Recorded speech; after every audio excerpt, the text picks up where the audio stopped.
How's it going? Welcome back to another episode of Cast Me Outside with me. Today's date is March 18th. If you're new here, welcome. This is my podcast. My name's Aaron. This is Cast Me Outside. Right now, it's basically a video journal. Talk about my life as a stand-up comedian and single guy. And, at the end, if we have time, we'll grab some advice and give advice to people who are seeking it from the interweb. So what's up? I don't even know what to get into. I think taking 2 days off last week really fucked up my momentum. I guess I just got to get into it. So I did comedy today. I'm recording this mad late. It's almost midnight. It's 11:23. Yeah, dude. Good day. Been feeling good.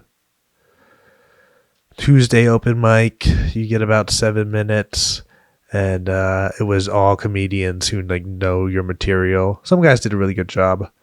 I'm kind of not giving a damn and sticking to my guns in the sense that I told myself, okay, I'm gonna do material for these longer mics. I'm not gonna try and save my material from the lack of laughter by just bullshitting on stage and then not really giving a fuck. Basically, I think what happens is when you do an empty room, no one laughs. And despite the fact that logically it makes sense that no one's laughing, you tell these jokes and you want people to laugh and you get nothing, and there's not even really people there to give you anything. Still, it reflects badly on the joke psychologically, I think. So I think a lot of guys, if they know the room is completely empty, they'll dick around. And I got some shows coming up in April, and I'm really trying to get a flow where I'm in my material, but I'm also not looking off of a set list. So yeah, I'm just trying to sharpen up that aspect of my performance, because a lot of times I will have a set list and I will look at it and it's fine. I still do okay. There's a level of, I think, professionalism. I forget who said it best. But basically the rule of thumb is you can have a little piece of paper. I mean, nowadays I think the rule of thumb would be you could look at your phone if you put your phone down. It's funny. It's a creative thing. People go up with their notebooks. People go up with props. People go up with their set written on their hand. And I'm like, no, this is the rule. You can have one little piece of paper and put it on the bench. It has to be a stool and a microphone and a stand. So I did a show and I was so thankful. Someone who worked at the bar ran sound and had an awesome sound system, but he set up the second show and didn't have a mic stand. And of course, one of the comedians that I booked was like, I need a mic stand. I mean, he wasn't. He was awesome and is a super funny guy. But that little bit of just expectation, he expected a mic stand to be there, and I get it. And I could have communicated that better to the DJ. Because what DJ also did, which probably makes perfect sense when you're playing guitar or you're playing the drums and you have to mic those. He wrapped the cord. There's a cord right here. A cord around the mic stand super tight. And it's what do you kind of picture when you picture a stand-up comedian? You definitely wouldn't be wrong to picture someone kind of strutting around the stage. It's obviously you can't strut around the stage with the microphone stand because the mic's all wrapped up around it. So I mean, there was just two little intricacies of a stand-up set or stage that just would go over someone's head who's someone who's just trying to do their best and was doing an awesome job. They just didn't know those two little minor details that as doing it, I'd be like, yeah, you want a mic you can walk around with, and two, you probably want a mic stand, because I've had a couple good sets where I stand behind the mic stand and just kind of deliver my jokes. I think ultimately that's not going to be my style. I think ultimately my style will be holding the mic. Yeah. Yesterday was fun. Actually, I had like an amazing moment with someone working behind the register at my gym, or behind the counter at my gym. I just kind of teased her, and then she was like, "Oh no, I'm starting to do this." And then we got into podcast, and then she was like, "Oh, I listened to this podcast with Chase Hughes," which actually, if for some reason you've watched the episodes in the past week, that was my obsession last week, was crushing podcast with him. And then you could just tell us both kind of being in the same kind of podcast algorithm was cool to her. And you know what? Your boy did not make any moves. You know, I think this is like going to sound way cocky for someone who's like doesn't have a dating life, but I think with great power comes great responsibility. I do not want just to be fucking breaking girls' hearts. So I think, you know, with great power comes great responsibility. So I got to think about my strategic plan. I don't know. It's so hard. Because, you know, if it's a skill, you're not going to get better at a skill if you're always waiting for the perfect time to practice it. You kind of have to just be, like, if it's like connection, social, I don't know, status building. What do they call it? They call it social dynamics. It's all the time. It's every social interaction. And, you know, in some sense, it's probably, there's some social dynamics happening here between the camera and the screen and you and me. So what am I going to do? I guess just try and act with integrity is all I can do, and kind of figure out what I am okay with and what I'm not okay with, and try and be honest and real, and speak with that authenticness. Like I said something like really, I said, I'm going to skedaddle. And it's like, that is just something I would say. Like my kind of weird, goofy, offbeat vocabulary. I would say, oh, time to skedaddle. And I was like, okay, like I could think, oh shit, that is weird and offbeat. It's a funny word, you know, it's a funny ass word. It's like makes you an easy target. But it's like, no, my delivery and energy was authentic, and you know, it's not weird when it's just authentic. You know, it all kind of rolls off your tongue. Oh my god, a bug just landed on my nose.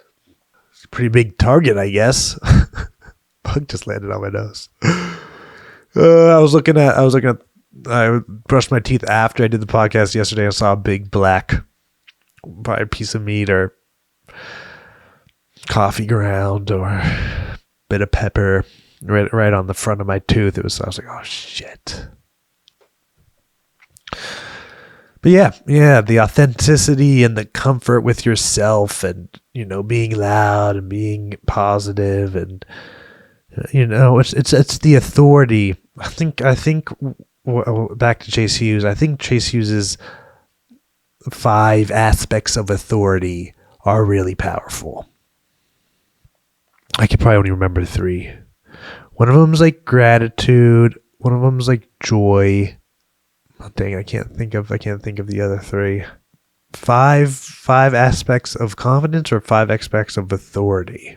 I don't know. You know, these things where they're like, we're going to tell you the 5.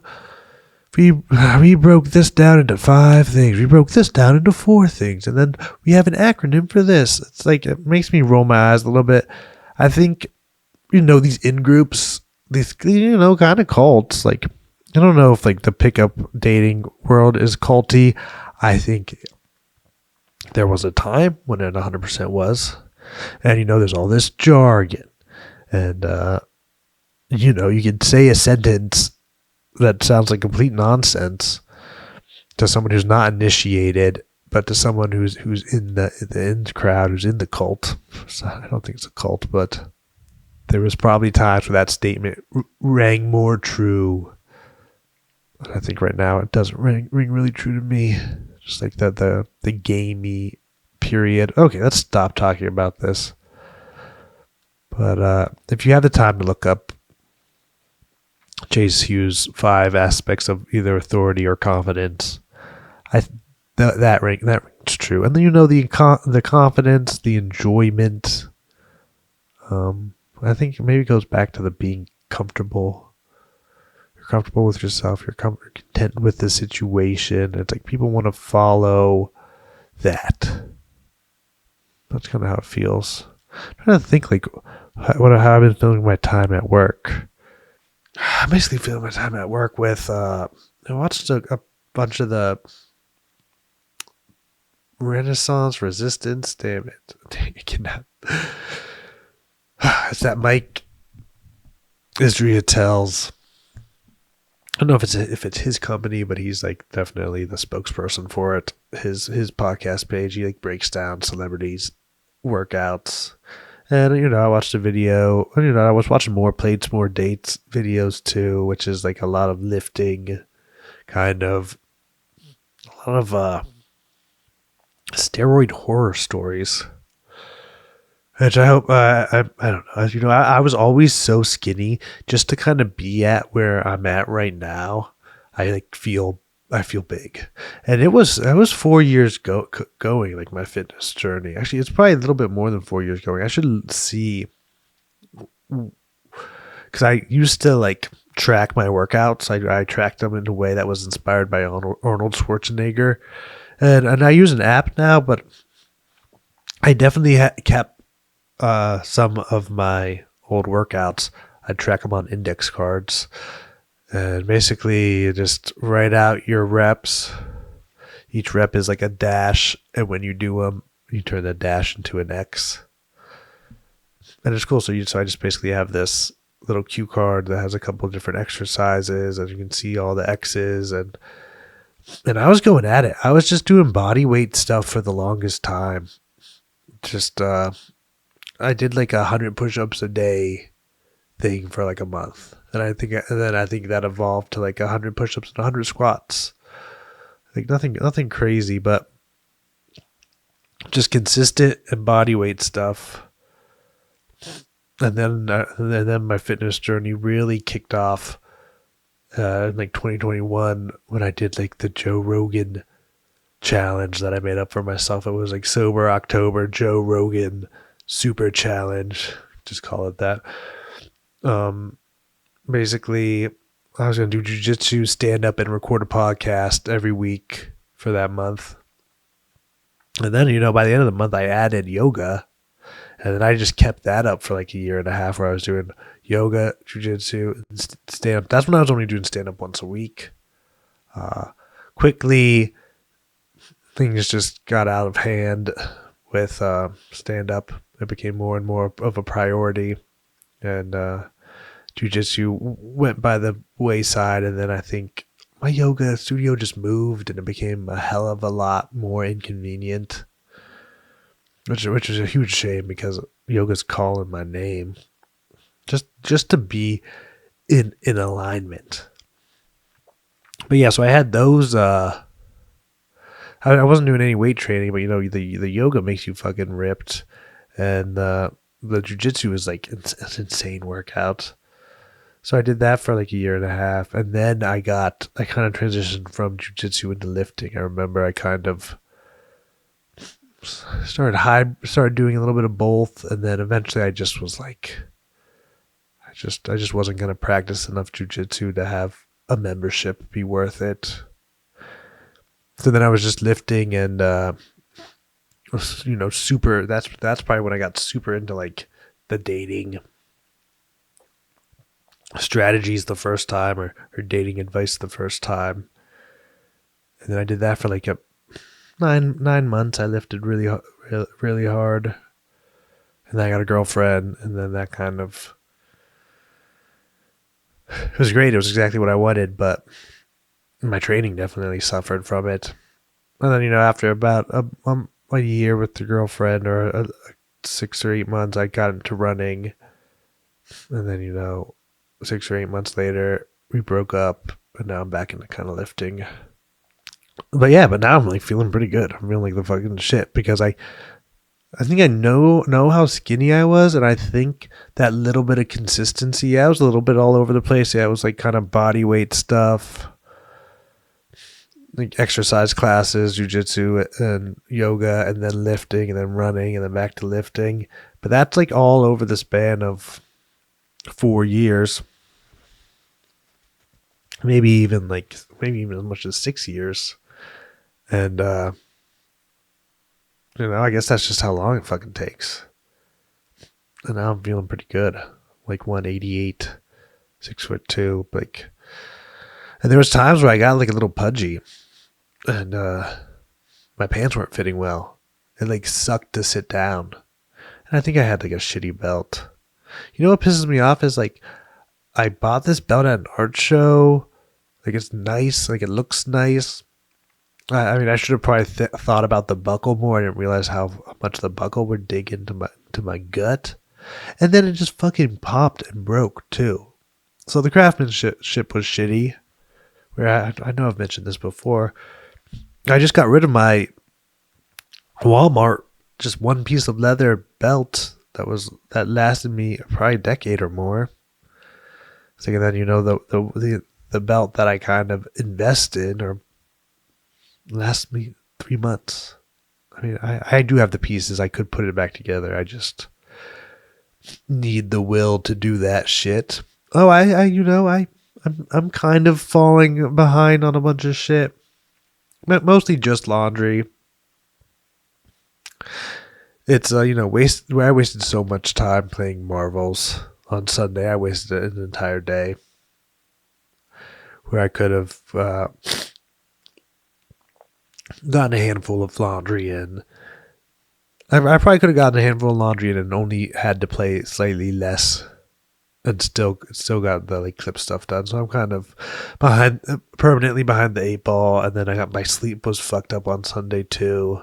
Stay up to like 2 in the morning, so I'm gonna be behind the 8 ball on sleep. Like I've been taking long ass naps, and then I'm just I think this is kind of like a little bit of a off kilter, a push off kilter. Just like I listed a couple critical mistakes, wasting a day playing video games and staying up late as fuck. Now I'm kind of paying for it, chasing my tail. So I think it does come down to like the feeling patient or feeling content with that I'm on the path. I think there's like this urgency in my head that I don't have enough, that I'm not enough, that I need to get it right now, that like kind of urgency makes me maybe act from a place of like scarcity, which is like kind of fucking up my mindset. Like with the dating thing, where it's like okay, how do I want to like approach this? I guess the question is, do I have the balls and the like comfort and confidence to approach the girls when I see them? Or do I need to go to like these nightlife-y environments where, it's people going together to hang out with people. Maybe people they know, maybe people they don't know. It's like definitely way more socially acceptable to get shot down at a bar than it is to get shot down at the mall. But we ain't getting shot down. And if we are, that's fine. They just weren't on our level. I don't know if that's the attitude I want. But I think it's so funny. There are skills, there are techniques, and then there is inner game. There is woo-woo bullshit, your state, like how you feel about yourself, like confidence, like little subtle things that you can't really teach. But they try to. I think it's just hard. It's hard to get the connections, or it's hard to, they call it being congruent.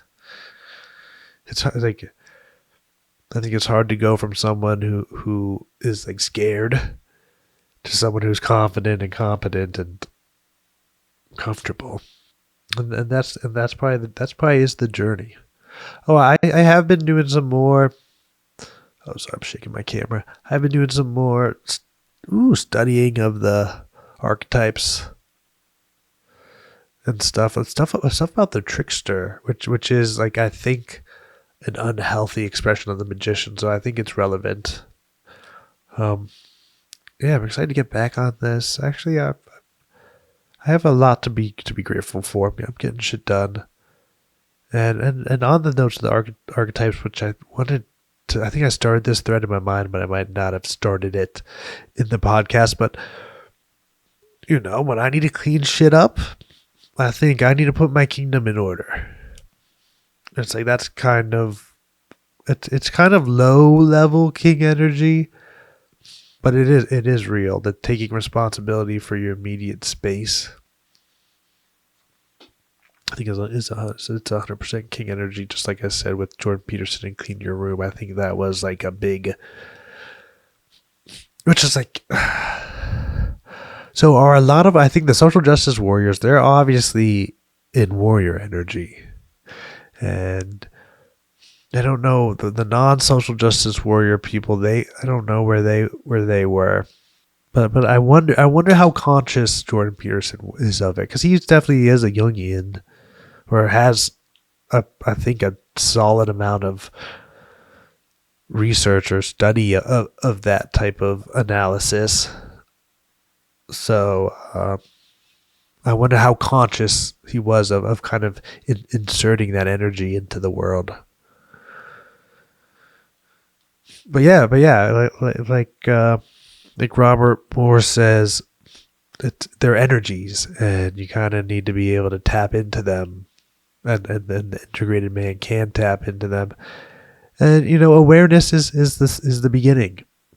It's like, okay, I'm sitting on my ass. I'm not attacking my mission. Okay, I need warrior energy. I forget what some of the attributes of someone who's out of line with their magician energy is, but we'll get that sorted out when we do the episode about it. But yeah, so I can tell I'm rambling here by the amount of so's I'm saying, and the 25-minute burp. I don't know if I just start burping. Who cares? This, another regular episode. It's almost in the books. Let me just finish this point that I've been belaboring, and I continue to belabor. When I can see a certain task that I need to do as a task that someone in a certain archetype would be easier to do, like if I see there's a task that I need a certain type of energy to accomplish, I do kind of start trying to hype myself up or use that language, like, oh, let's put my realm in order, like I water the plants, let's make sure the subjects of the kingdom are taken care of. And who knows how that will play out long term, if it will actually be a motivating tool to get me in the right state of mind. But it's exciting to think that I could harness those energies when I need to, and be able to see what I need to tap into to get the things done, to get things done in my life. But yeah, then I kind of was running my mouth about moving to Austin and with my local comedy friends, and I don't know if that's me trying to get like a good buzz off of just people being excited, or maybe that's me like trying to pressure myself to do it, because now it's like, oh, am I gonna be a fucking guy who talked about moving and didn't? So I mean, it's 6 months away. This is my big like kind of training. I need to enter the warrior. This is like, okay, we're training so that when we leave this hometown, we'll take with us like someone who's a little bit more confident, a little bit more disciplined, a little bit better at comedy, and hopefully has the resilience to make a move, be patient enough to take the time to get acclimated, and find a way to fucking really make some money too. I think that's kind of what I'm stressing out about a little bit. But we'll see. No major clip news. But yeah, I do feel a little silly running my mouth. But we'll see. It's not clear how the next 6 months will unfold. But I do know the next 3 months I am going to be hitting the gym a lot, posting a lot, editing a lot, and if there's weekends where I fall behind, if there's weeks where I fall behind, it's okay because we're moving in that direction no matter what. Detours happen. But yeah, I hope you guys enjoyed this episode. Just another regular episode, kind of trying to get back a little bit of the momentum that I lost last week. So yeah, I'm looking forward to tomorrow's episode. Another gym day. Who knows? Maybe I'll see that girl, and it is what it is. I'll read the situation. If it seems like I had an impact, because sometimes you talk to these girls and it seems like you're vibing, and then you see them again, and it's like you don't exist.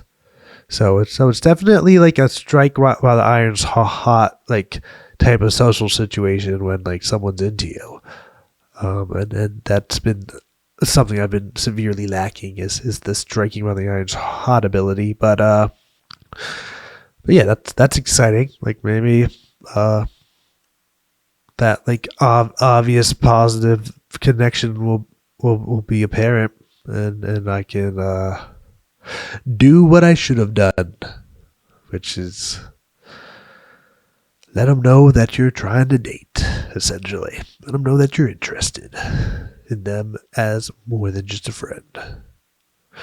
And you can do that just by telling them that they're cute. Or saying, I think my kind of go-to line is if she says something smart or seems something interesting, I'm going to misinterpret it as smart. I'm like, oh, you're smart. I like smart girls. And let there be a little bit of intent around that I like smart girls statement. And, we're out there putting ourselves on the line, trying to become a better version of ourselves. And we know what we aren't doing. We aren't trying to make a better version of this podcast. So as we become better versions of ourselves, or as I become a better version of myself, this podcast will become better. All right, rising tide lifts all ships, boys. So I hope you're in the wake, and I hope you're on the come up with me. Oh my God, I cannot breathe through my nose. Look at this snaz. It's failing me. Oh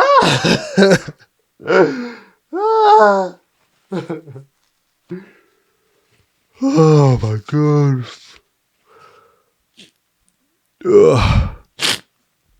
All right, that's it. Another regular episode of the book. It's been a lot of fun, but we're done. Gotta run. Thank you this time for your time. And until next time, keep on living and loving. Peace.